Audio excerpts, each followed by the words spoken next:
In 1989, a major dictionary said consciousness was impossible to define. But scientists like Christoph Koch and Francis Crick disagreed. They believed we could find its signature in the brain. David Chalmers pushed back.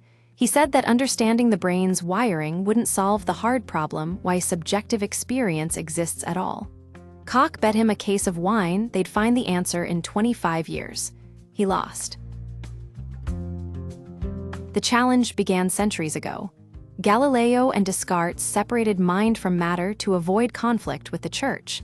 This split made consciousness seem magical, separate from science. But that is finally changing. Today, two main theories dominate. Integrated information theory says any system that integrates information is conscious. Brains might not be special. Global workspace theory says our brain processes information unconsciously, and the most urgent material rises to our awareness for decision-making. Other ideas include panpsychism, the view that even particles have some consciousness, and idealism, which treats consciousness as a fundamental property of the universe, like mass. There are over 20 theories in total. Part of the difficulty is that we can only study consciousness using consciousness itself. There is no objective view from nowhere. Even the definition is debated. Philosopher Thomas Nagel defined it simply: a being is conscious if it is like something to be that being. If consciousness evolved, other beings may have it too. Plants like the sensitive plant learn and remember for weeks. Biologist Michael Levin showed that planarian worms store memories in their bodies, not just their brains, through bioelectric fields. Physicist Carl Friston argues any complex system survives by minimizing surprise. This creates a staircase of consciousness. Simple organisms navigate simple environments. As complexity grows, so does awareness. At the top is human consciousness, needed for our complex social world.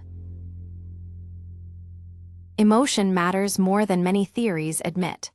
Antonio Damasio showed that people who cannot feel emotion make worse decisions. He traced consciousness not to the cortex, but to the brainstem, a much older region. Can machines be conscious? Most AI research assumes yes, if computations are right.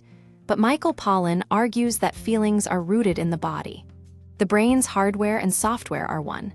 A computer cannot have a feeling any more than an airplane is a bird because it flies. Pollan participated in an experiment where he recorded his thoughts at random moments. He realized most of us know very little about our inner experience. Inner speech is not as common as we think, and our distractions may be shrinking our inner life. Ultimately, Pollan found that theories alone don't answer the mystery. He spent time in a meditation cave where his sense of self faded. He realized that consciousness is best studied not by thinking, but by experiencing it directly. It is a practice, not just a puzzle. Please like, share, and subscribe.